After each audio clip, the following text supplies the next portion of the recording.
Hello everyone, my name is Jen Nolan and on behalf of Musculoskeletal Australia, I would like to warmly welcome you to our Koadlow Lecture online this evening. I'd like to begin by acknowledging the traditional custodians of the land from which we are broadcasting this evening and pay my respects to their elders past, present and emerging. Musculoskeletal Australia would like to thank Spectrum Therapeutics for their sponsorship of this evening's webinar, which has enabled us to offer it free of charge. It is important to state, however, that Spectrum Therapeutics has no editorial influence over the content of tonight's webinar.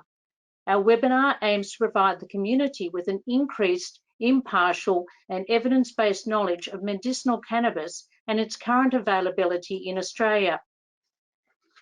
If you haven't previously viewed Musculoskeletal Australia's website, I strongly suggest you do so.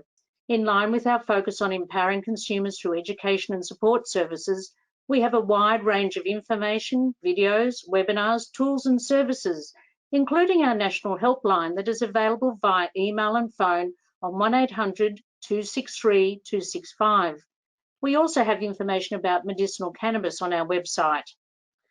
Now I'd like to introduce you to Mr. Rob Anderson, CEO of Musculoskeletal Australia, to officially welcome you to tonight's lecture. Thanks, Jen. I would also like to warmly welcome everyone to Musculoskeletal Australia's 2020 online Koadlow Lecture this evening. The Koadlow Lecture is a free public event that we've run over recent years, and it's named in honour of our founder, Dr Leslie Koadlow. More than 50 years on, Musculoskeletal Australia's mission is to support people for better musculoskeletal health. And one way we achieve this is by providing valuable, up-to-date, high-quality information for people living with musculoskeletal conditions. Another way that Musculoskeletal Australia supports people is also to find out what people need, and to that end we are currently conducting the largest national consumer survey of people living with musculoskeletal conditions, or those caring for someone with a condition, to determine how their care can be improved. With only a couple of weeks left before the survey closes in late October, I urge everyone to go to our website and complete the survey to have your say. Tonight's Koadlow Lecture is a great platform for MSK to provide the community with the information they need, and I sincerely wish to thank our presenters for this evening, Dr Richard di Natale and Professor Iain McGregor, for giving of their time and expertise to provide us with information about an issue which is of significant community interest currently. I'd also like to thank Spectrum Therapeutics for sponsoring this event. I'd like to introduce our first speaker for this evening, Dr Richard di Natale. Richard is a former leader of the Australian Greens and former Senator for Victoria. Richard was elected to the Federal Parliament in 2010 as the Greens' first Victorian Senator and became leader in 2015. Prior to entering Parliament, Richard was a GP and a public health specialist. He has worked in Aboriginal health, HIV prevention, and in the drug and alcohol sector. Richard is a strong advocate for drug law reform. Many thanks, Richard. Thanks so much, and good day, everybody. Let me first acknowledge the traditional owners of the lands on which we all meet right across the country. And thanks so much for inviting me to really give what I want to give a very personal perspective of an issue that I've been involved with for a number of years. So I'm somebody who trained as a GP, somebody who worked in the area of public health, and then moved into politics. And I did that because I really wanted to address a number of issues that sort of sat outside the the sphere of influence you have as a doctor. I'm not going to give you a technical presentation about the pharmacology of medicinal cannabis or go into great detail about the evidence base and so on. You'll probably get a more technical overview from me, and so I'll leave that to him. But what you'll get from me is a sort of broad overview and some of the issues around access and the regulatory framework and how that's being managed at the moment. So why does medicinal cannabis actually work? It's interesting because when I trained as a medical student, the message I got about cannabis was that it's a harmful product, it's illegal, stay away from it. we didn't even know there was something called the endocannabinoid system. That's emerged only recently, sort of through the 90s. We came to understand that the body has a system which makes its own cannabis-like molecules, and they help to modulate a range of functions in the body. So they become a way of sending messages to different cells in the body, and they perform lots of different functions. So it really was as we started to understand more about this endocannabinoid system that we came to understand how cannabis interacted with that and how it actually produced a range of effects, some of them desirable and therapeutic. There's an analogy with other drugs like opiates. Opiates are drugs that our body also makes. We make our endogenous version of those drugs. When you hear something with the word endogenous, it just means our own body makes them. And we have receptors, which are basically the part of the body that those endogenous opiates bind to, and that produces a series of responses. And it's why drugs like codeine and pethidine and morphine work to reduce pain, is because they're working on our own natural system that helps to modulate things like pain. So we had an analogy. The endocannabinoid system was a system that our body has, which produces these molecules that are called cannabinoids, and they're basically similar in structure to the drugs that we now know as medicinal cannabis. Now, we've known for a long time, that medicinal cannabis is effective, and indeed cannabis has been used for thousands of years, and there's a long history of use, and some of it in the case of it's used as treatments through some traditional cultures and has been for a long period of time. What we've learnt over recent years is that the evidence base is now building for a range of conditions, but it's important to say the evidence is still contested in some areas. There's some debate, and it's also important to recognise when we talk about evidence, sometimes we're having different conversations because within the medical sphere, the gold standard for medical evidence is the randomised double-blind trial, and we haven't had as many of those when it comes to medicinal cannabis as we've had for other well-known drugs. But what we do know is that there have been other types of studies done, as well as double-blind trials, which are certainly increasing in frequency now. But case studies can actually help us learn about the effect of particular substances, of particular therapeutic agents. So, and we can't dismiss the fact that a drug that has a long history of use, many of the sort of unforeseen side effects that we might see with a new drug really aren't an issue. There's also the question about what you're measuring when you're talking about the evidence of whether medicinal cannabis works. Are you talking about the whole plant, or are you talking about the different compounds within the plant? So the plant medicinal cannabis contains a number of different compounds. It contains THC, which is the substance that can alter your consciousness, make you high, as it's described. There's CBD, cannabidiol, and there are other cannabinoids and indeed other substances within the medicinal cannabis plant. And some people argue that it's the interaction of these different compounds that produces its effect. And to complicate things further, there are different concentrations in different strains of medicinal cannabis plants when it comes to THC, CBD, and the other compounds. So some are high in THC, some are low in THC, and it depends on the therapeutic effect that you want. So what we do know now is that, of course, to complicate the matter even further, is sometimes we're talking about medicinal cannabis that's consumed as an edible product because you can eat it, but it can also be vaporized and smoked. And so when we talk about the evidence, we need to be really clear. What are we measuring? Are we measuring the whole plant, or are we talking about individual compounds? And what's the method of ingestion? What's the dosage? All of those things are absolutely critical. And because there's so much variation in terms of what has been tested, if you like, what's been assessed, The evidence remains in some areas unclear, in other areas contested. However, we do know that for some therapeutic conditions, it's of a tremendous benefit. The most commonly used, or most common reasons for its use are for things like to prevent nausea and as an appetite stimulant. So, for example, people living with AIDS found that it worked as an appetite stimulant, as well as preventing the nausea that comes from many of the drugs that people are being provided. We know there's evidence around muscle spasms, and for conditions like MS.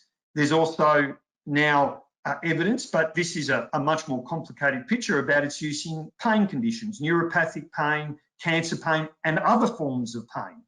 Now, many people, I'm sure this will be, for many people listening in, of particular interest. And I'm sure many of you also know that pain's very complicated because there are so many factors that contribute to the experience of pain. But there is little doubt that many patients who do experience severe joint pain, for example, do find it a very useful addition to their treatment. Indeed, we're now seeing that in some cases it's being worked as a substitute, it's being used as a substitute for opiate treatment, which carries its own set of problems. Look, it's also fair to say that many of the advocates for medicinal cannabis talk about its properties across a range of areas, including as a drug that fights cancer.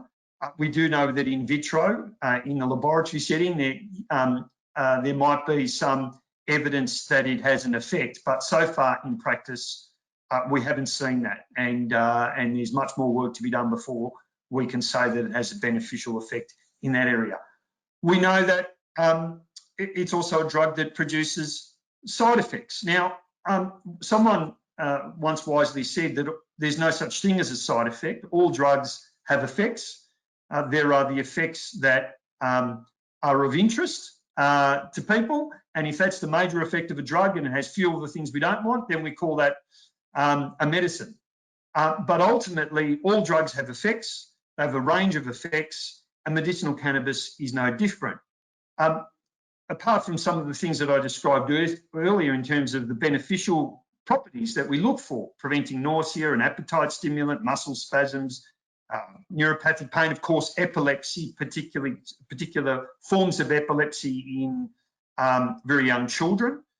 We know that there is evidence emerging in that sphere as well. But we also know that it can cause a psychological response. So the THC, for some people, is a pleasant side effect. And indeed, it's why it is why we see it being used as a recreational substance. But of course, for others, that altered state of consciousness can be problematic, particularly for high THC preparations. It can produce anxiety, paranoia, and lethargy in some people. So, like all drugs, there are desirable effects, and for some people, undesirable effects. The question around psychosis, which is when I was training as a GP, was one that was, again, contested and is complicated. It doesn't appear that there's any strong correlation. We do know that the issue around psychosis is as much around the proportion of THC and CBD. And in fact, the interesting thing here is that CBD, which is within the medicinal cannabis plant, is now being used or trialled, and there are some studies underway as a treatment for psychosis. So the picture there again is complicated. I think one thing to say is, of course, if you're a young person or got a very strong family history of psychosis, it's something that should be avoided unless you have a thorough consultation with somebody who's very experienced in the field. In terms of safety, again, it's important to look at this drug relative to other drugs. There's no perfect drug. All drugs, as I said, have a range of effects. One of the things about cannabis is there's no overdose potential. So people don't die, they don't overdose from medicinal cannabis. That's a huge positive when you consider that opiates are a major cause of overdose, and indeed in the US, the numbers are upwards of 60,000 people per year who succumb. So that's by no means trivial, and medicinal cannabis simply does not have any overdose potential. I mean, drugs like paracetamol, which we think of as very, very safe, they're very safe drugs when taken in the right quantities, but when taken in the wrong quantities can actually cause very severe damage to the liver. So when we compare the harms of medicinal cannabis to other commonly used drugs, and particularly its potential for overdose, I think it's reasonable to say it's a relatively safe drug. So there I was, I suppose, learning more about this drug as this evidence sort of developed. And Ian will go into much more detail around the current state of play there. But what was very clear to me was here we had a medication that was providing benefit to people. It was a drug that, in terms of relative harms, was less harmful than alcohol. Alcohol has a range of harms that simply don't exist for cannabis. This was a drug that we knew had therapeutic properties, and we also knew that many thousands, and I've only learnt, I suppose, through my time involved in this subject, just how many people are accessing it illicitly and being treated like criminals. And while that was happening here in Australia, what we saw around the world was a number of jurisdictions starting to make medicinal cannabis available. And so I became increasingly interested in what we needed to do here in Australia to provide people with access to this drug, knowing that it was of benefit to them. And that's where I learned about Dan Haslam. Now, Lucy Haslam may be known to some of you if you've been involved in this area for a while, but Lucy became involved with medicinal cannabis because her son Dan was diagnosed with stage 4 bowel cancer as a 20-year-old young man. One of the problems with his treatment was he was getting just awful nausea, and he was on having chemotherapy as a 20-year-old kid. He's getting not just nausea after treatment, but his nausea became so bad that he started to get anticipatory nausea. He would get nauseous even before treatment started, just knowing what was coming. He was on some very heavy-duty anti-nausea drugs. His mum, who was a nurse and had no experience with medicinal cannabis, his father, ironically, was a policeman involved in the drug squad. They were both recommended medicinal cannabis from someone. They gave it to him. He got immediate relief, and indeed it improved his quality of life immeasurably. His nausea was under control, his appetite came back, and tragically he died in his mid-20s, but his quality of life was significantly improved. Yet he was being treated like a criminal, and so were many other families who were using it to treat any number of conditions. So there I was, I suppose, in the Senate, faced with somebody who was a doctor and had an interest in this area and had been watching the field from a distance, coming to learn about the stories of people who were getting benefit from the drug that had been used for many, many years, knowing that we've now got an endocannabinoid system that is designed specifically, it would seem, for this drug to work on us. We had GPs who were becoming more interested in the field here in Australia, and yet people were being treated like criminals. So the decision that needed to be made is what do we do next? What is the way of trying to drive change in this area? We weren't seeing it from within the pharmaceutical industry because there were a number of things working against the development of medicinal cannabis as a conventional pharmaceutical drug. Firstly, there's a lot of stigma and controversy associated with its use. But most importantly, pharmaceutical companies rely on getting a patent and protecting their intellectual property to justify investment in new drugs. So you have to be able to develop a new drug, protect that development, and you make money off that intellectual property. But how do you get a patent for something that's effectively a natural plant that can be grown in a backyard where people can grow it easily, where there's a thriving black market? And indeed, in some cases, we're going to compete against some of the other drugs that you make, drugs like opiates, for example, which have proven to be very, very profitable. So there are a number of incentives working against the pharmaceutical industry developing new products. There were a couple of products available in Australia, but they were very expensive and for very limited indications. So what we did was have a look at what other countries were doing, and they recognised that with medicinal cannabis, it had some unique properties in that, A, it was a plant, easily grown, illegal, but with major therapeutic benefits. And so they decided to set up an independent regulator, statutory body responsible for regulating the use of medicinal cannabis products in a medical setting. And in many jurisdictions, what they've done is said, we're going to set up this special expert independent group and regulate it. So we developed a bill, a piece of legislation that would effectively do the same thing here in Australia. By we, I mean myself, and then recruited Labor Party co-sponsor, Liberal Party co-sponsor, National Party co-sponsor, and got independents also to agree. Common sense, I think everybody recognised we needed to ensure that people could get access to this product. And we took that bill around the country. We had a number of Senate hearings. We worked, as I said, with politicians from right across the political spectrum. And eventually we managed to get enough support that the government decided it would act. However, what the government decided to do, and in retrospect, I think it's been a very significant mistake, they decided to use the existing regulator for medicines rather than do what our bill had proposed, which was set up a standalone independent regulator specifically for medicinal cannabis. And what that's meant is that access to medicinal cannabis is still wanting for many people. So what the government has done is they've got the existing regulator called the Therapeutic Goods Administration, or the TGA. And what they do is they treat all drugs to be used in Australia have to be registered.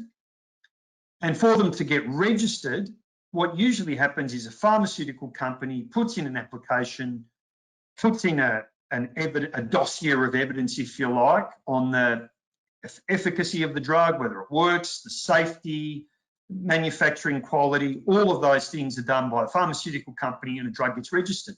However, we know, as I've just said, with medicinal cannabis, pharmaceutical companies weren't lining up to do that. And as a result, what happened was we've got the current state of play where the TGA has said, well, we're happy to register a product, but we need it to be put through by a pharmaceutical company. Well, that wasn't working. So what the TGA, this body that regulates all medicines in Australia, has decided, has done is they've approved the use of medicinal cannabis only when a doctor requests special permission. So there's something that the TGA can use that's called the Special Access Scheme. It's for any drug that doesn't have registration in Australia. And that Special Access Scheme, if you're somebody with a terminal illness and somebody who's likely to die within 6 months, a doctor can make an application and will get it.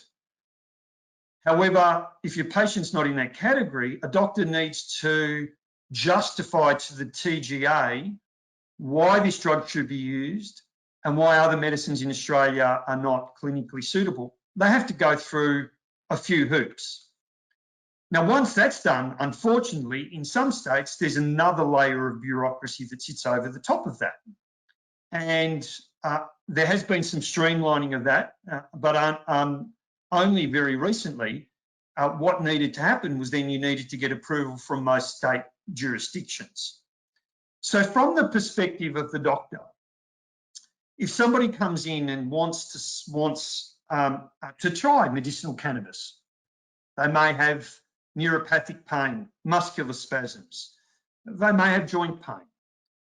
The doctor first has to be a doctor that's interested in exploring this area, and it's fair to say that there are many older conservative doctors who just simply are not interested and don't accept that it's a legitimate treatment. I think most doctors now accept that it has a role, but doctors are still, firstly, finding it hard to access independent sources of education and advice. Many doctors are rightly sceptical and won't until they are able to access that information. We haven't got any gold standard for training in Australia yet. And then even if you do decide that you want to go down the path of prescribing it, what you need to do is you need to then put an application into the TGA. So from the perspective of a doctor, you can write a script which will be filled in a couple of minutes, or for another drug, or you can decide to go down this route, which is going to be much more time consuming, and it might not be something that you're convinced about anyway or have much experience in. Just too hard, we won't do it. So we've got a major problem at the moment with people being able to access it. So the next issue, of course, is that we still don't have products in Australia that are available in a way that's affordable for many people. Products are not subsidised at the moment because they're not registered for use in Australia. They haven't been through that TGA process. There's no way of getting a subsidy like the PBS does for many other drugs. And so many of the preparations are simply out of reach for many people. So in light of all of that, we had a Senate inquiry, the Senate inquiry which I chaired, and we looked at what are the things that needed to change. And really it's many of the things that I've already touched on already, and I'm just looking at the time, so I won't go into great detail, but a lot more needs to be done around educating medical professionals and providing them with independent, accessible information should they need it. And that's unfortunately something that hasn't been done well. The medical colleges, many of them don't have the resources or indeed the commitment to want to take this on. And it's really up to the initiative of individual doctors. The Senate inquiry also interesting. If you're interested in this, by the way, just Google medicinal cannabis Senate inquiry, and what you'll get is an inquiry that there's really only one inquiry, and it talks about patient access. So the piece around educating doctors was recommended. They made it very clear that there needs to be an education campaign with the community. They also made it very clear that what we should do is provide a pathway for doctors to get the appropriate training and then not have to use the TGA approval process. It's basically a script that should be written like any other script is written within the clinical setting. And interestingly, recommendation 5 says if all of this fails, what we should do is have a independent regulator, because it's clear that the current mechanism for deciding how and when it's used just isn't working. And I think so the final slide, which is where to from here, is one that we need to be, I think, working in two very distinct areas. I think what we have to do is make sure that through the medical colleges, with the support of the federal government, that we get an accredited a training program for GPs who are interested in providing it. And we do this already. There are examples of this already. We do this with methadone, for example, which was a drug that's used for people who are opiate dependent. If you to become a methadone prescriber, you do a short course, and that allows you to be able to write a prescription in a way that, in the same way as you write them for other drugs. Well, there's no reason why we can't have that with medicinal cannabis and cut the application to the TGA out of the equation. It will give GPs, some confidence that they need to know that they're up to date with the most recent literature, and it would mean that patients know who can provide it and who has the knowledge and expertise in this field. And I'm hopeful that ultimately we get the vast majority of GPs comfortable in ensuring that it is prescribed. If I think we're back here in the next year and there is still no advance in terms of GPs being able to access information and prescribe it easily, then I think there's no choice for the government but to recognise that this needs an independent regulatory framework, and we return to the principle of an independent regulator. But let me just finish with this. We have a substance that we know alleviates pain and suffering for many, many people. We have a substance that has no potential for overdose. We have a substance that, when it's compared to other products that are particularly prescription medications, is far safer. And yet, we have made it much more difficult to prescribe than much more dangerous drugs. We have made it very difficult for patients to afford. And we've, for some of them, treated them like criminals and given them criminal records for accessing what is a medicine.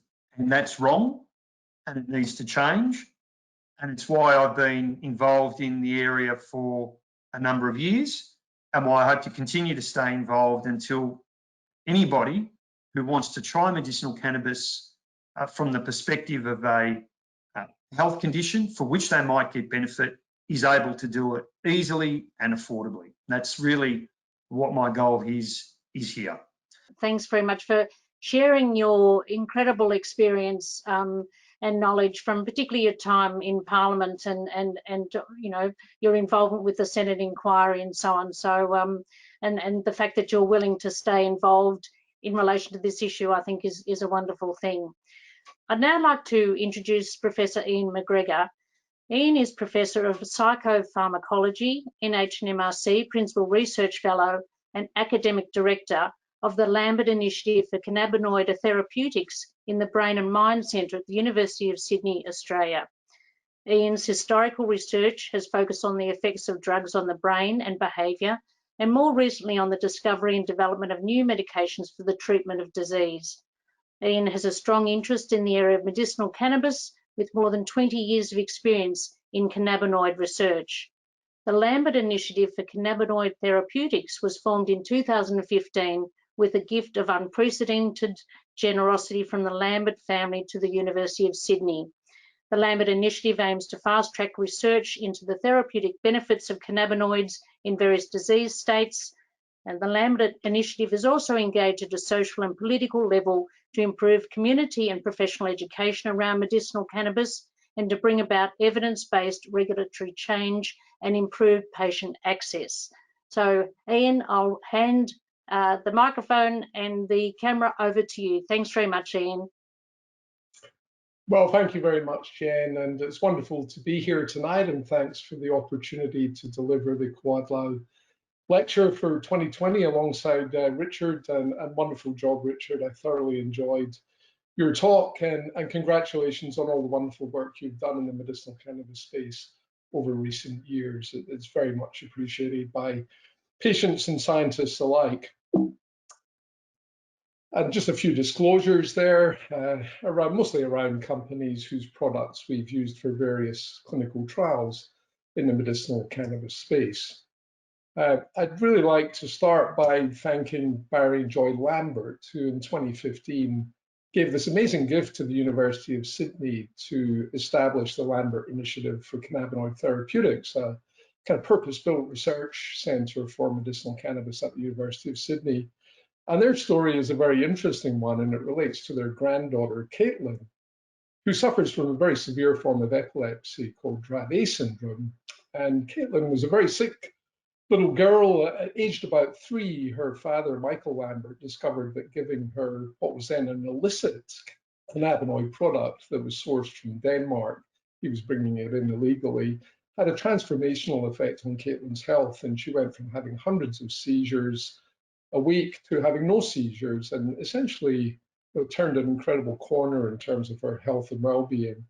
And she continues to have quite an incredible trajectory for a child with Dravet syndrome. Often they have severe disability moving forward. Many of them die before adulthood, and Caitlin is doing extremely well and continues to do very well on cannabinoid medications. And this story was what inspired the Lamberts to set up the Lambert Initiative at the University of Sydney By the way, Michael Lambert did appear in court for his sins of apparent sins of illegally procuring cannabis substances for his very ill daughter, and that reflects on Richard's story that a lot of people are still criminalized for trying to help their loved ones in this space, unfortunately. Barry has gone on to actually take a business interest in medicinal cannabis. He didn't know much about cannabis in 2015, but has since formed a company called EcoFiber, which sells and markets very successfully a range of mostly CBD-rich products into the American market. And I have no pecuniary interest with EcoFiber, but it's interesting how he turned the story into something of an amazing commercial opportunity. We are set up in the Brain and Mind Centre at the University of Sydney. We have terrific labs there where we do a whole range of different research projects and have terrific fun actually with a team of mostly very young scientists doing incredible work. And our overall theme is to try and develop novel cannabinoid-based therapeutics to help alleviate human suffering. It's a very exciting time to be in cannabis research. Of course, cannabis itself is nothing new as a therapeutic. It has a 6,000-year history, and the current era of prohibition, the past 90 years, are basically a historical anomaly compared to the rich history that cannabis has as a therapeutic. What recent times have taught us is a kind of advanced complexity around this ancient plant. We're kind of in the era of cannabis 2.0. We now understand that there's more than 140 different molecules in the plant that we might call cannabinoids. Most don't actually get you stoned, most are not intoxicating, but a lot of them appear to have therapeutic potential. And different types of cannabis plants are enriched in different types of cannabinoids. There are other bioactive components in the plant, which include terpenoids and flavonoids. And this plant seems to have a privileged interface with what we call the endocannabinoid system of the brain and body, which Richard referred to in his talk. The endocannabinoid system is an incredible new frontier in pharmacology and physiology. We knew nothing about this system 20 years ago, and now we're learning a great deal about it. There's basically no process in your brain and body that doesn't involve the endocannabinoid system.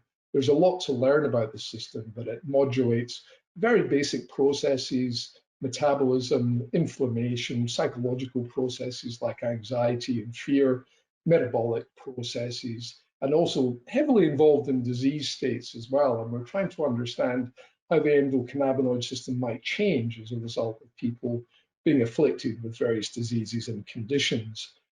Two of the major endocannabinoid molecules, and this is quite technical, but it's worth knowing their names, anandamide and 2-AG. These are incredibly important molecules in your body.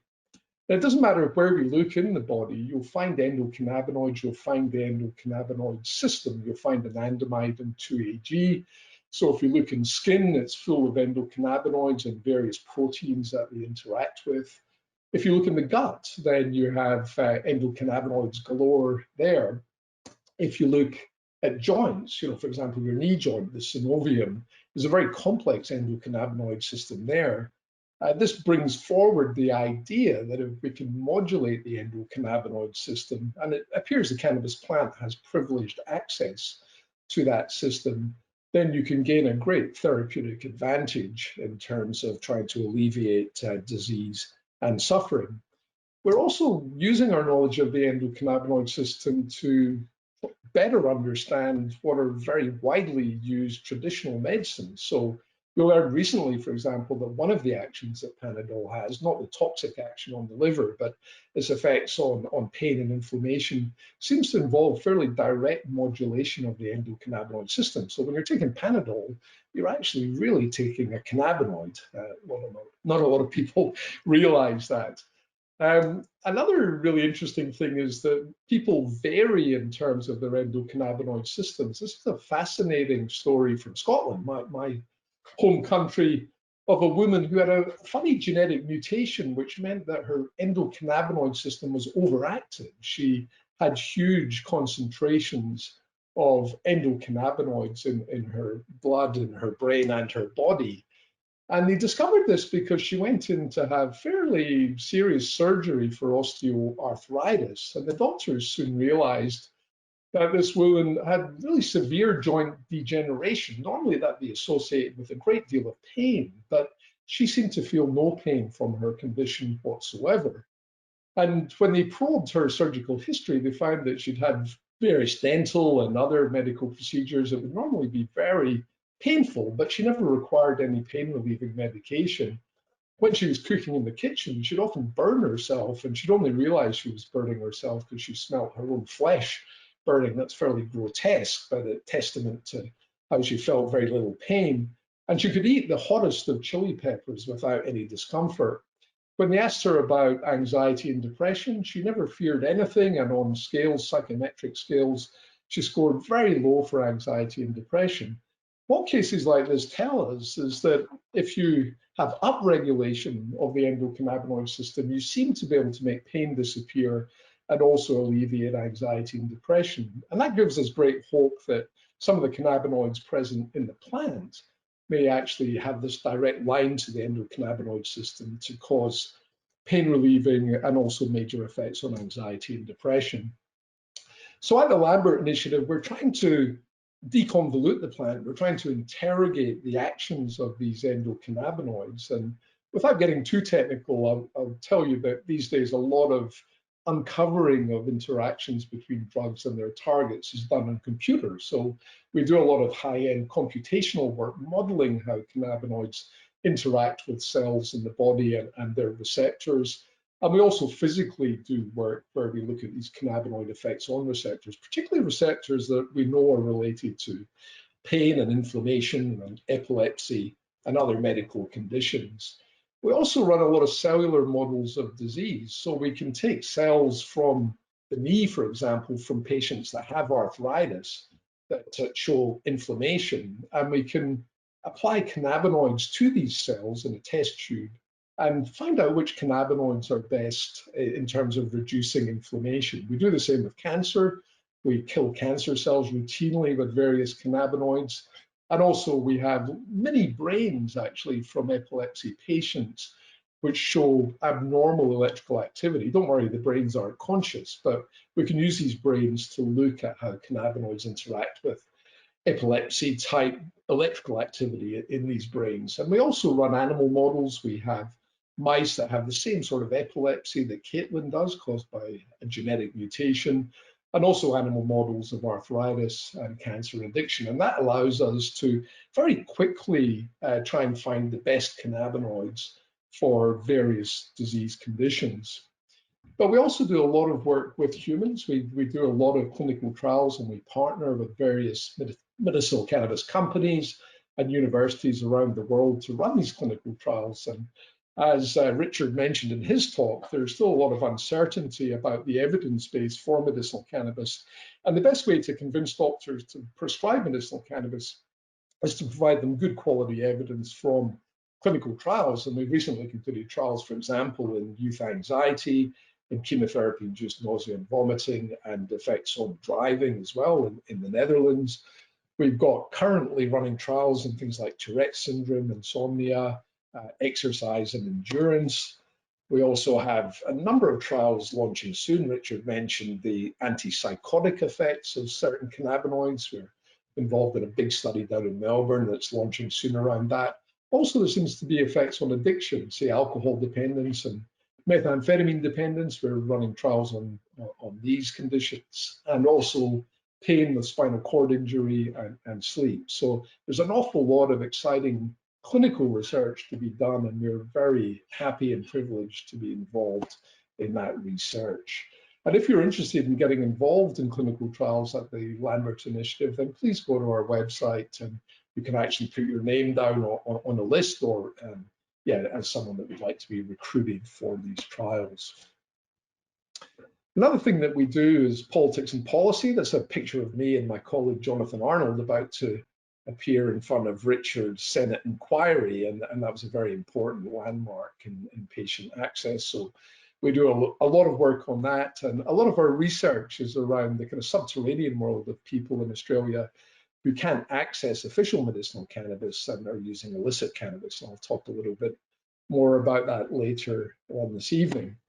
Another thing we do is we hear a lot of patient stories. My email inbox is often full of stories from patients who've kind of reached the end of the road in terms of what conventional prescription medications can offer them. This is an example here. My husband's 55 years old. He's in constant pain. He has crushed vertebrae, extensive arthritis, bulging discs, sleep apnea. He cries through the night because he's in so much pain. He's on the highest doses of pain relief legally allowed, and the only pain specialist has just left our country town. The current pain relief's not working. I'm seeking alternatives. Would he be a good candidate for your studies? If there are any trials for pain relief coming up, could you please consider him? So these are the sort of heartrending stories that we often hear, and we're very, very keen to try and alleviate this extreme suffering that so many people experience in Australia, and we're keen to see whether medicinal cannabis offers a route away from that suffering. And this is typical of the medications that a chronic pain patient is on. You can see pregabalin, you can see heavy-duty opioids, you can see ibuprofen and aspirin as well. So there's not much more that conventional medications can offer to this poor patient. So what do we do in this case? How do you access medicinal cannabis in Australia? Well, as Richard outlined, there's a range of products that can be obtained, but it's something of a convoluted process because these are mostly unregistered medicines, and you have to use a special access scheme from the TGA to get hold of them. Nonetheless, there's still 60,000 approvals that have been granted since this scheme started in late 2016, involving around 25,000 patients and 1,500 doctors. We were very frustrated through 2016, 17, and 18 because the numbers were so low, but there's been quite a remarkable increase in numbers, particularly over the last year and a half. And I think the latest figures in September, there was more than 6,000 approvals. And what this tells patients is basically it is possible for you to get hold of medicinal cannabis, and many other people are. The sort of conditions that people are getting approvals for are quite varied, but as you'll see from this graph, the vast majority are actually for chronic pain, and there's also cancer pain, neuropathic pain, migraine, fibromyalgia in the top 10, and anxiety is the second most common condition for which people get an approval for medicinal cannabis products. A revolution in some ways has occurred with cannabis clinics opening in a lot of capital cities. And this kind of guarantees a patient that as long as you're prepared to outlay $300 or $400, you can see a doctor who's specialized and knowledgeable about the medicinal cannabis area. And the problem is, of course, if you go to your regular GP, he or she may or may not be educated around medicinal cannabis, and a lot of them are still very uncertain and reluctant to prescribe. So going bypasses that process. I have no financial interest in any of the clinics, but I think it's important for you to know that that is an option if you're interested in trying medicinal cannabis, and you can certainly find out information about these clinics on the web. There's a wide range of products available from your doctor through the special access scheme, and most of them contain THC or CBD or a mixture of these two cannabinoids. And there's actually quite a bamboozling array of products. There's more than 150 medicinal cannabis products that are currently available in the Australian market. And medicinal cannabis is not necessarily what you think if you're thinking of old style cannabis that you roll into a joint or whatever. More than 50% of the products are oils. So you take these orally rather than smoking them. There's also a fair number of capsules. 16% of the products are capsules. There's also oral sprays as well that you spray into your mouth. There is cannabis flower material available. About 17% of the current products are what we call cannabis flower or cannabis floss. But rather than rolling them into a joint in the old traditional style, these are vaporized usually. So you get a vaporizer that heats up the cannabis, you inhale the vapor, and that avoids pyrolysis. That involves smoke, which is really bad for your lungs. So the important thing to know is if you go to a CBD only product, there'll be no intoxication. But if you go to higher doses of THC containing products, then you get intoxication with higher doses. And that's an issue that can be managed. But if you've never been intoxicated with THC before, then you may find it quite unusual. And it's better to titrate upwards if you're starting a THC product. Start from a very low dose and build up gradually over time. There's a lot of good resources for you to learn more about medicinal cannabis. Recently, the National Prescribing Service opened an excellent website, nps.org.au, which explains medicinal cannabis and how to access it very well, both for consumers and also for doctors as well. So that's an excellent resource there. The TGA itself also has very good consumer information. So there's no real reason for you to be left in the dark about this area if you know where to look. I'll also give a paper that came out last week that comes from our group, which is a kind of simple how-to guide for prescribing medicinal cannabis and has a lot of the key information in a 4 or 5 page simple to understand document, and that's a free download from Australian Prescriber. So does medicinal cannabis work, and what are the side effects? Well, what can you expect? Well, let's have a look at THC first. As I've mentioned, it's the main intoxicating compound in cannabis. So if you take a high dose of THC, you get quite stoned. And we know that's through an action of what's called CB1 cannabinoid receptor as part of the endocannabinoid system. When THC hits that receptor, then that causes intoxication. But lower doses of THC are thought to have therapeutic properties at levels that may not actually intoxicate you. So it's important to divorce the low dose and high dose effects. THC has actually been available for decades as a drug called dronabinol, and it's been prescribed in countries other than Australia for quite a long time. And the sort of things it's useful for are chemotherapy-induced nausea and vomiting. As Richard mentioned, a lot of cancer patients get very sick when they're given chemotherapy and throw up and feel nauseous, and THC has a good effect on that. Anorexia during palliative care and also with HIV/AIDS, there's evidence for that. Chronic pain and also spasticity and multiple sclerosis. And there's a whole lot of interesting emerging indications as well. We're starting to get an indication that THC may have some value in dementia and also in Tourette's syndrome and also in insomnia as well.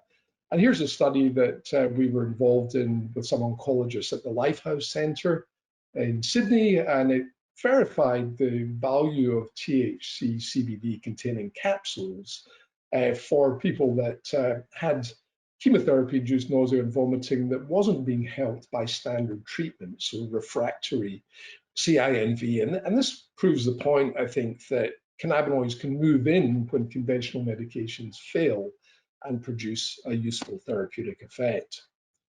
There's also some good evidence from other trials of MS spasticity.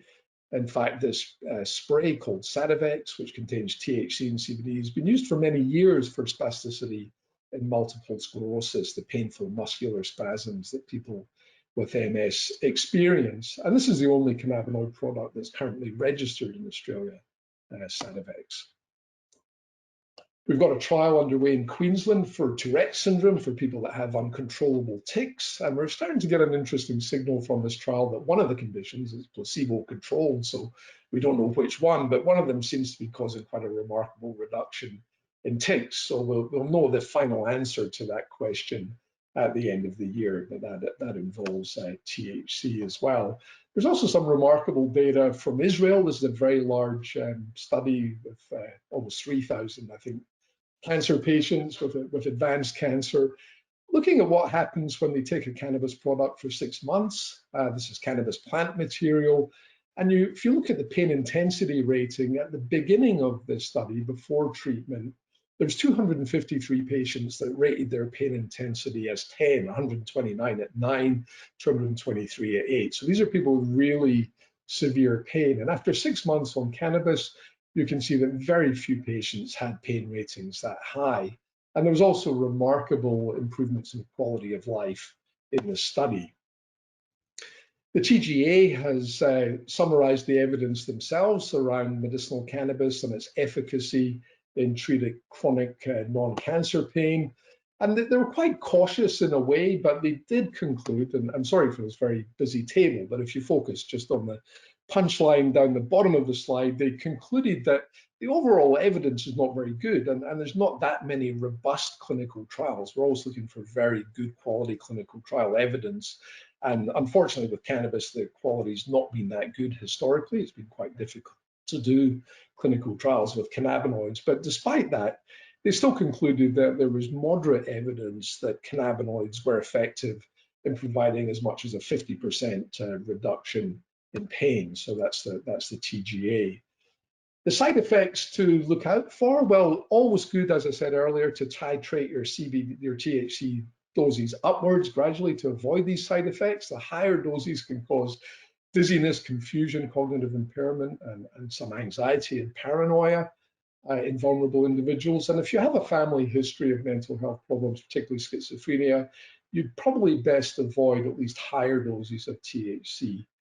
Whether there are side effects or beneficial effects, you may know appetite stimulation of THC and unusually good humor. I'm not sure if that's a side effect or not. And some people that have used THC for a long, long time get a mild withdrawal syndrome when they come off it, but it's nothing like the withdrawal that you see with opioids or with benzodiazepines. There is an issue with driving. THC can cause a modest short-lasting driving impairment and a slightly increased risk of a crash at very high doses of THC. This is sort of equivalent to low doses of alcohol, but not higher doses of alcohol.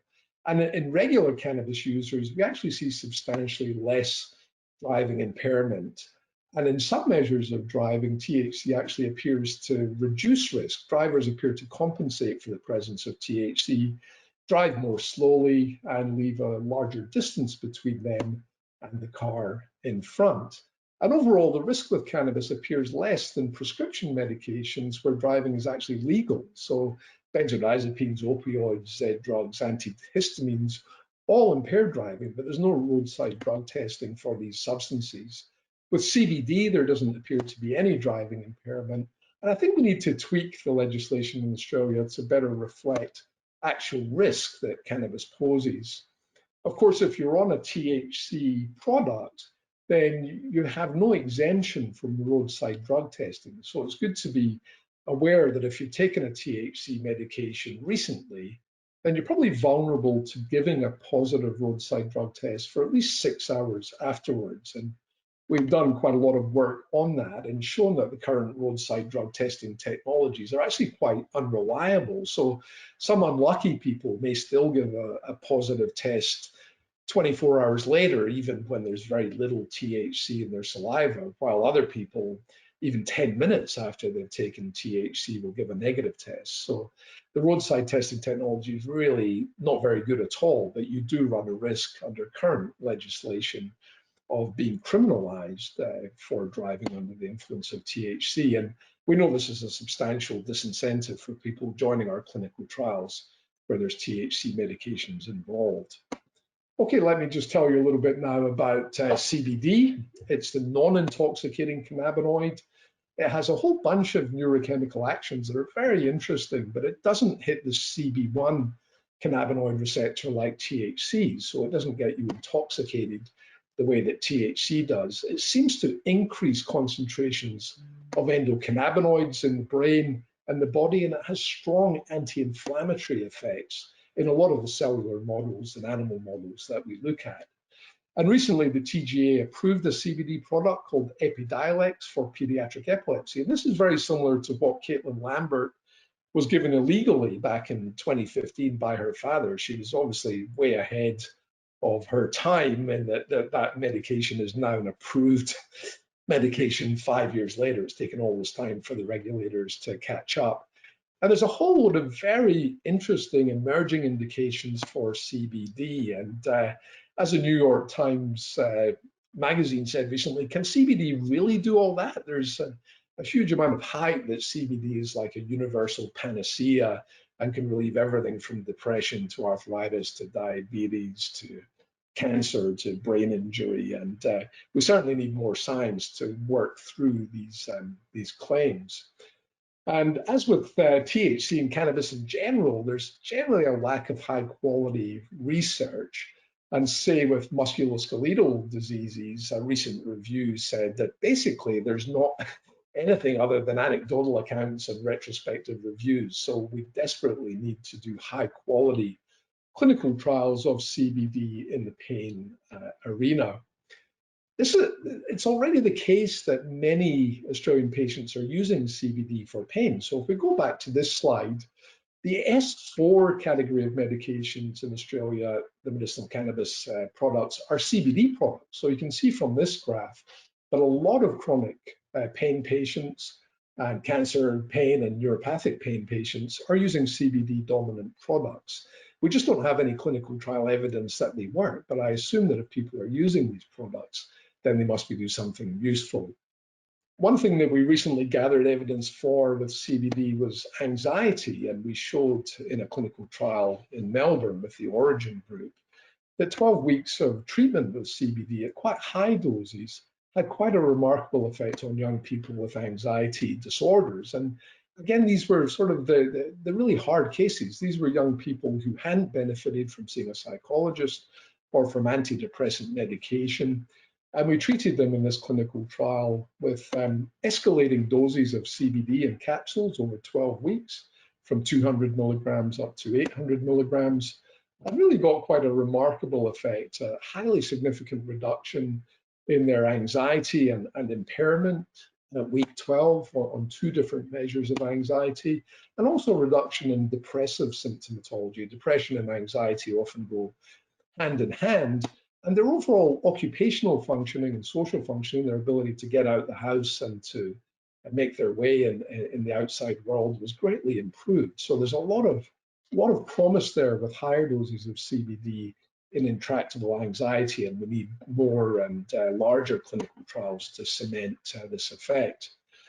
In many countries around the world, you can just walk into a health food store or a pharmacy and get CBD over the counter. This is a shot, I think, in Chicago that I took of a CBD topical, which is claiming to have some anti-pain effects.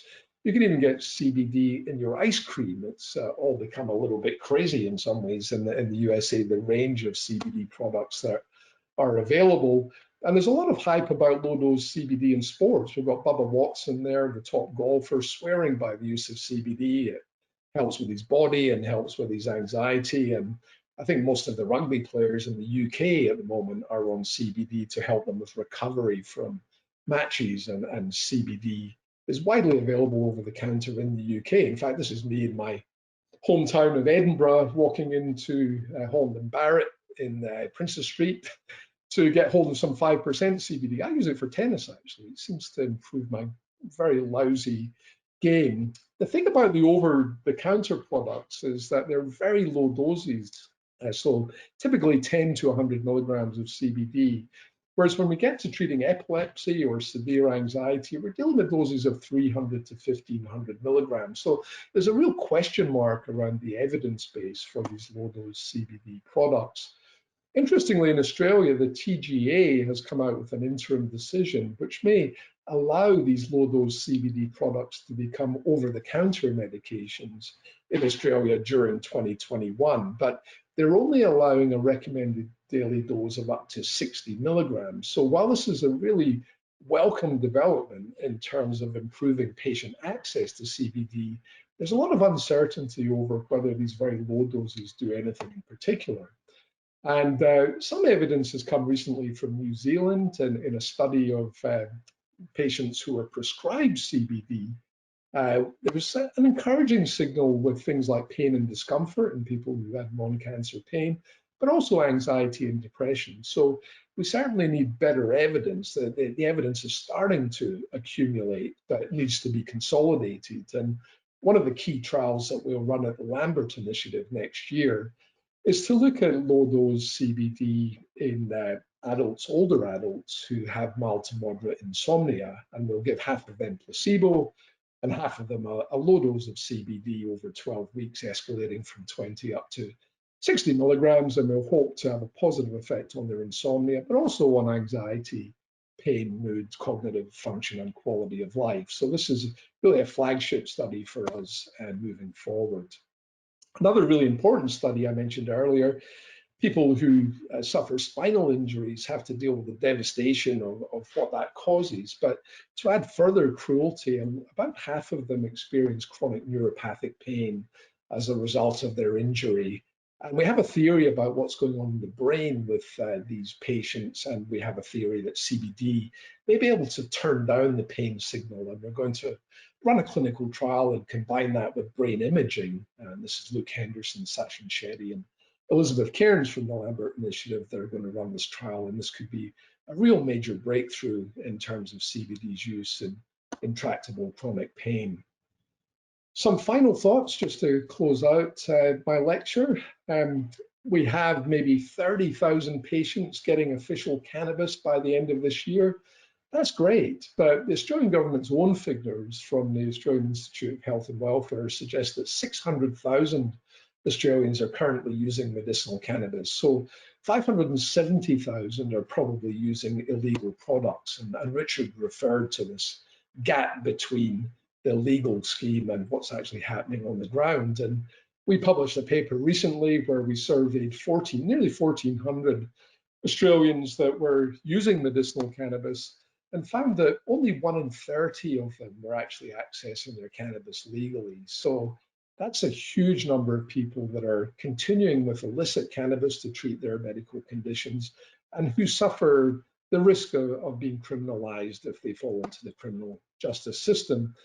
And when we looked at the conditions that these people were self-medicating with illicit cannabis for, pain was 37.5% of the total of main conditions cited for use of cannabis, and back pain was particularly prevalent, as well as arthritis, nerve pain, and fibromyalgia, and also a lot of mental health conditions that were being self-medicated as well. So we still have a long way to go in terms of bridging that gap between the official scheme and illicit use.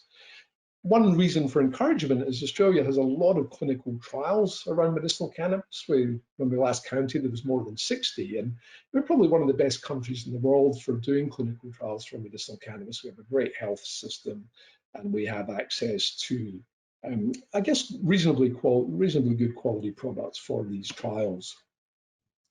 Another final point, which I think is a very important one, is that we've seen worldwide the huge problems with prescription opioids, and Richard referred to this in his talk, and particularly the mortality with 60 or 70,000 deaths in the US last year, mostly from fentanyl and oxycodone and heroin overdoses. And an interesting thing that seems to happen when medicinal cannabis becomes legal in various US states, there's 25% reduction in opioids overdose mortality, according to the studies. So when cannabis becomes available, people use less prescription opioids.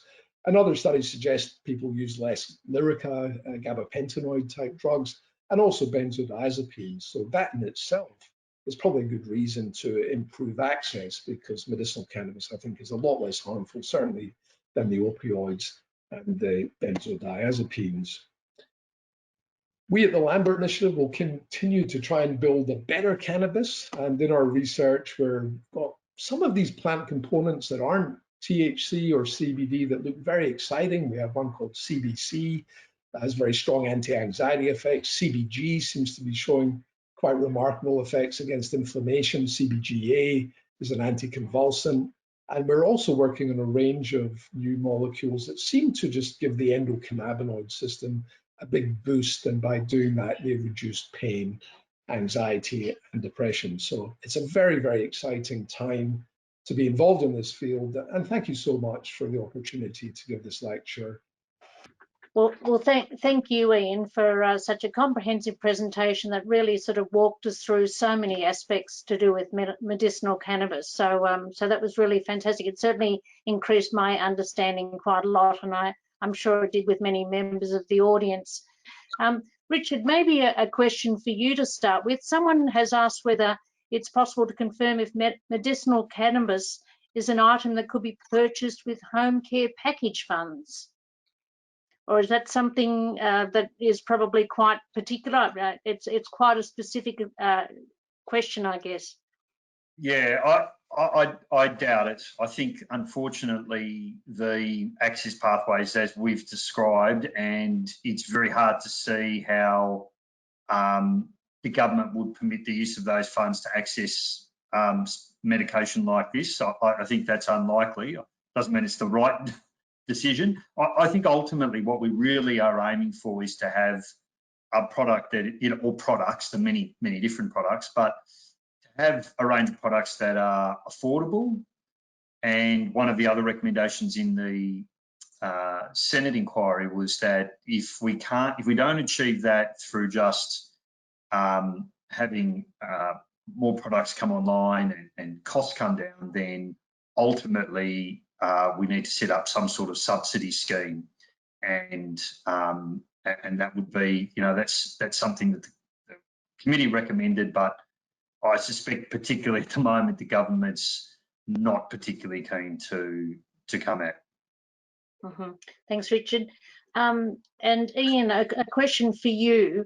The use of medicinal cannabis as a sort of a complementary medicine to other forms. Someone mentions about taking medicinal cannabis alongside chemotherapy.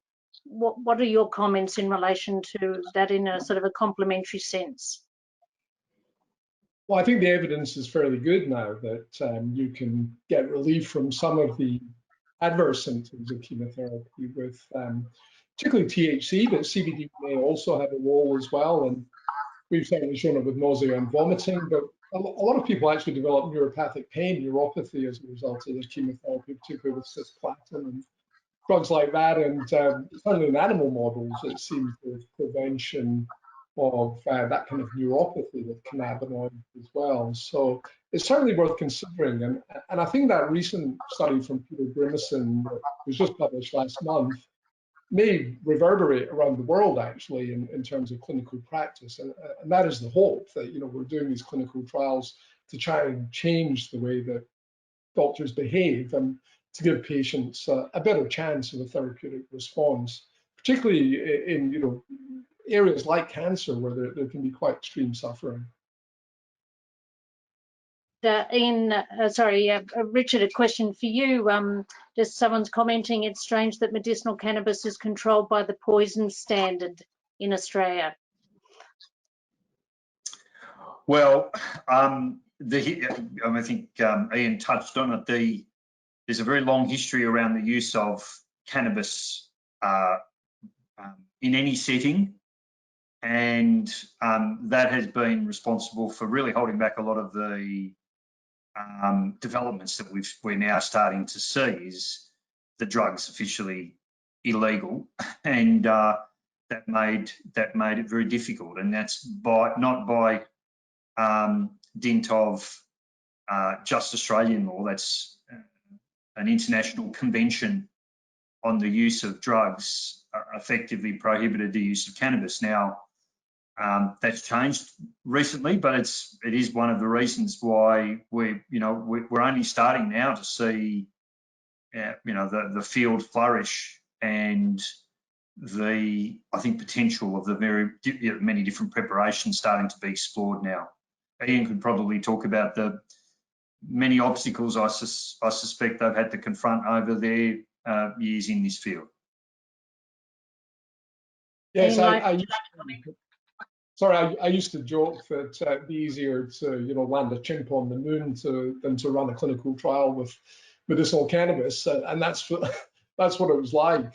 Certainly in the early days, that there was no familiarity around clinical trial ethics and governance for these products. That's one of the reasons that our flagship driving study, we did it in the Netherlands, because we could actually give people cannabis products and allow them to drive on real roads.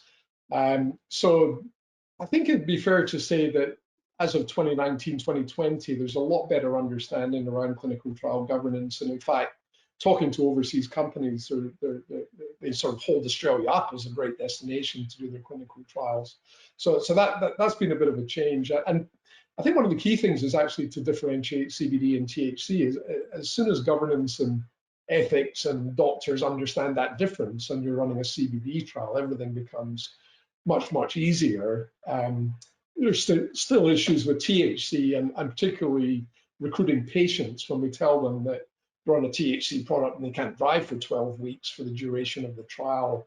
That's terribly difficult, and we probably lose about 50% of our potential recruits for trials as a result of that single item. And Ian, a question regarding the efficacy of edible versus vaporized medicinal cannabis. It's a very good question. I have some colleagues who work in pain medicine who say that vaporized is good for breakthrough pain because it's fairly instantaneous. So you'll feel the effects within 2 or 3 minutes. So whereas oral, you have a very different, what we call pharmacokinetics. So how quickly the drug comes on and how quickly it disappears. So with oral products, you probably are waiting a couple of hours before you get the peaks. You may feel them within half an hour or so. So you get a kind of longer, more sustained therapeutic effect with the oral products. But if you have something that needs dealt with very rapidly, so for example, breakthrough pain, then vaporized might be best. And Richard, a question regarding, does each doctor have to apply to the TGA to access medical cannabis for prescription, or does the TGA issue one permit for all prescribers? No, so I should have said this in my talk. You can become an authorised prescriber. That is also another pathway. However, that is notoriously difficult, and there are very few authorised prescribers in Australia, and they're for a very narrow set of conditions, and I think largely for paediatric epilepsy, maybe almost exclusively neurologists. So you can't become an authorised prescriber easily. It's, as I said, almost impossible, and to my knowledge, there may be 1 or 2 GPs, but certainly not more than that in the country. The other pathway requires you to apply individually for each patient. And what's worse is, at least at the time of the Senate inquiry, is that your approval was valid only for a specific preparation. And so if you wanted to try something else, or now the TGA said they were looking at it at the time, but look, it was very difficult. You had to basically justify, you would get approval for that patient, for that preparation. And unfortunately, anybody else, you have to go through the same process. It's fair to say that the process has become more streamlined. It was very difficult in the early days, but even so, if you're a GP and you're sitting there and you might have, if you're lucky, your GP spends a bit of time with you, but the difference between seeing a few extra patients each day is either write the script for the drug that you can get very quickly, or spend a few minutes, and it can be 5 minutes, 10 minutes, going through this process, and in some ways having your, I suppose, clinical judgment questioned by the TGA. GPs just don't like doing that. That's a barrier. And so I think that, I touched on this earlier, I think that one pathway through this is similar to what we've done with other drugs, is that trying to build an authorised prescriber pathway for GPs who can demonstrate they've done some basic training, they're up to date with the literature, they basically are now have some knowledge and expertise in the field, and they're now authorised prescribers, and they can basically prescribe this in the same way as they prescribe other medicines. That's the way to fix it. Thanks for that, Richard. Ian, a question, is there any concern in prescribing medicinal cannabis for people with cognitive decline? Could it increase confusion in any way? It's a very interesting question and very valid question as well.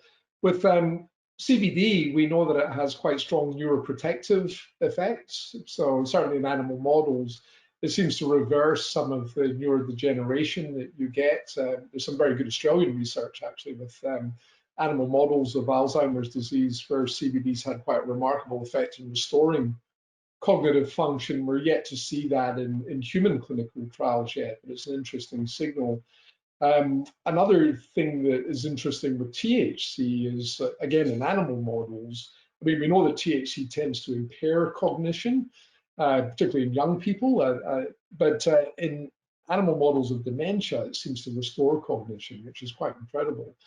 There's also a signal coming from Western Australia, a small study that was done where when you give THC to patients with agitation and dementia, and we've all seen with the Royal Commission into nursing homes, the chemical restraint and the Royal Commission into disability as well, the issue of restraint with antipsychotic drugs and benzodiazepines is a major one. And what we're starting to see in very small studies is if you give THC and CBD together in agitated patients, then there may actually be a beneficial effect in terms of reducing agitation. And that's one of the trials that we hope to run a large trial on in the next couple of years, because it's such a major issue for nursing homes and people in elderly care. And Richard, someone's asked about how would you find a rheumatologist that might consider the prescription of medicinal cannabis, should it be appropriate?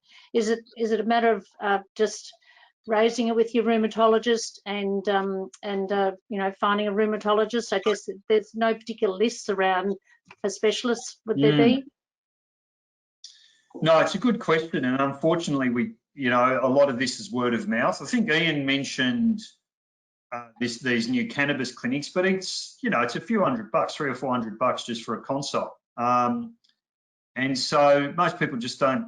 And why should they have to pay that? I mean, to access what could be a very effective therapy. So beyond that, it really is word of mouth. And as far as I'm aware, I don't know that there's any publicly accessible information on doctors who have expertise in this field. As is always the case, whenever you've got something like this, there are always people also who seek to make a quick buck out of it as well. And so you've got to be careful that who you're talking to is reputable. I think most GPs would absolutely, who are keen to prescribe it, will have done their homework. But unfortunately, unless Ian's got any other suggestions, it's largely word of mouth. And asking your GP if they don't, can they recommend somebody who does? Ask this as your rheumatologist. If they don't, ask somebody who does. And if they're not helpful, find someone who is. I think that is probably. Would that be your opinion, Ian? That it is pretty much word of mouth? It is. I mean, you can go to the access clinics and they probably know which specialists are savvy in this area. But as Richard said, you're probably up for $300 or $400 to get that information. I know a very good rheumatologist, but I won't mention his name in this forum, but we're doing some research with him at the moment and getting some extraordinary effects in models of arthritis that we hope to take into a clinical trial with him. So they do exist, and you may have to shop around, and maybe if you have a conversation with your rheumatologist, they might be able to refer you on to someone. I mean, I think it's changed a lot in the last 3 or 4 years with doctors. I think they're much more savvy about this area. We still, particularly in some specializations, have a lot of skepticism. We did a survey recently of gastroenterologists, and only 20% of them wanted to prescribe as of 2020. So that was a little bit disappointing. But in psychiatry and neurology, and maybe maybe in pain medicine to a certain extent as well, we're getting more positive responses from pain medicine specialists and addiction medicine as well. We're starting to see this tide of change, and I think maybe doctors and specialists fear they may be left behind if they don't at least learn about this. They don't necessarily have to embrace it wholeheartedly, but the more patients ask them about it, the more they'll be forced to upskill in this area, which is tremendously important for them to do. That's very true. Ian, just a very important point, and Richard just sort of raised this in his last comments, the difference between medicinal cannabis and the cannabis that the local dealer might grow in their backyard. I think that importance of actually getting good quality product you know, what should the sort of the average community member who's interested in medicinal cannabis or finding out about it, what should they be wary of in relation to this particular issue? I'll go to you first, Ian. Well, one of the most fun studies I've ever been involved in, we had the New South Wales Police bring us, I think, more than 250 bags of weed that they confiscated from, I think, mostly the Byron Bay Music Festival, but a variety of other locations. And we analysed the street cannabis. It actually came from all around New South Wales. And what we found was that I think it was only 5 or 6 samples that actually had any CBD in them. So the problem, I think, is that street cannabis, and I'd love to repeat that study just to prove that nothing's changed, but overwhelmingly, I think street cannabis tends to be THC dominant. So you're unlikely to get CBD unless you can find a source, and these sources do exist, with people who have more of a medical flavor to their illegal supply, and there are people that do that. But yeah, the problem with getting an illicit supply is probably that you're going to get very high THC cannabis with no CBD, so you'll miss the benefits that CBD can offer. But then there's also issues with, you know, was a pesticide or a fungicide used in the growth of that cannabis? If it's an oil where solvents, you know, sometimes butane is used, lighter fuel is used to extract cannabinoids. Now, I don't want to scaremonger, but you know, if you don't know the provenance of your cannabis product, then you do run that risk, and that's why we need a much better official scheme in Australia, so that people can benefit from quality assurance around official products. Richard, did you have a last comment in relation to that issue? What would you advise, you know, patients that you may have seen? Yes, I think Ian's right. Just on the THC CBD issue, it's important to sort of spell out that the CBD, the reason that's in low quantities in street cannabis is because that modulates against the effects of the THC. So the THC makes you high. The CBD in some ways prevents some of that action, and therefore most of the stuff you get on the street is very low in CBD, so that people can experience a euphoria and, as Ian said, lose some of those benefits. The other thing that's interesting is, as Ian said, there are people who specifically supply medicinal cannabis products illicitly, but even where that market's been tested, there's huge variation in terms of what people are getting, in terms of the quantities of CBD. And indeed, there were some operations that had almost none, undetectable levels. So if you're getting your medicinal cannabis product illicitly, you may be getting a decent product, but you may be getting something that, as Ian said, is potentially dangerous, but huge variation in terms of what's available. So really the only way to be sure is to get something through a regulated market. And that's where my interest here is, to try and put some quality control, have a regulated market, gives doctors confidence, you know, in terms of knowing obviously what they're prescribing, and people confidence in knowing what they're getting. So it comes back to that question of trying to find a GP who can prescribe you a product which has gone through a rigorous quality control process. Otherwise, you just don't know what you're getting. That's right. That's right. Look, that's we've reached the sort of the end of our we've hit our finishing time now, and I'm very aware of not keeping our presenters much longer. And there have been some unanswered questions, but we certainly I think Ian and Richard were very generous in trying to get through as many questions as they could. Listen, I would like to thank you both, because I think tonight's been fantastic to just give improve people's understanding around medicinal cannabis, some of the issues in the research area, also at the sort of political and legislative area. So it's been really fantastic to just have this discussion and put it out there for the community, and hopefully increase under people's understanding and knowledge around the current situation in Australia. So Ian, Richard, I'd like to, on behalf of Musculoskeletal Australia, thank you both very much for your generous time and skills and expertise that you've shared with us tonight. I'd like to thank everyone for joining us as well. There were some fantastic sites within Ian's presentation with regards to where you can seek further information. We have information on our Musculoskeletal Australia website as well about medicinal cannabis. And also, you could always ring our helpline on 1800 263 265 if there's some other questions that you have, or your question wasn't answered tonight. So look, on that note, I wish everyone a very good evening. Thanks so much for joining us, and thanks again to Ian and Richard, and good night, everyone.